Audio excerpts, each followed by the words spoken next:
ஏன் நான் எஸ்ஓபிடி சொல்றேன் உன்னோட சொல்றேன் 3 கில்லு மிகவும் பரிதாப நிலையில இருக்கு. யாரு கேட்டாக்கு இல்ல பிடிஎஸ் முடிச்சு விட்டா முடிஞ்சு போச்சு. ஆமாடா ஆமாடா பிடி பிடிஎஸ் முடிச்சா முடிஞ்சிச்சு.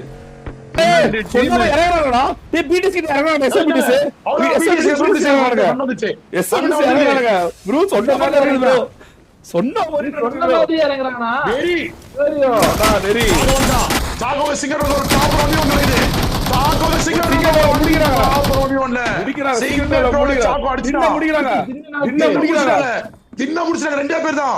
ராட்ரிக்கு போயிட்டு ஏதோ பேசிட்டு இருந்தீங்க, ஏதோ உளறிட்டு இருந்தீங்க, என்ன உளறீங்க? இங்க பாருங்க எவ்வளவு தெரியும் 100 கிலோ அடிச்சாங்க பெரிய மேட்ச் கிடையாது. சாரி ஓபியாக்கு ராட்ரிக்கு மட்டும் தான் மூடி. இப்ப பேசு ப்ரோ, பேசு ப்ரோ. 100 கிலோ அடிச்சா போச்சு. பிடிஎஸ் இருக்குறதுக்கு எப்படி இருக்கணும் பிடி? போச்சு. கைய வாய் மேல வச்சுன்னு கரெக்டா இறங்குறானே அங்கே கரெக்ட்.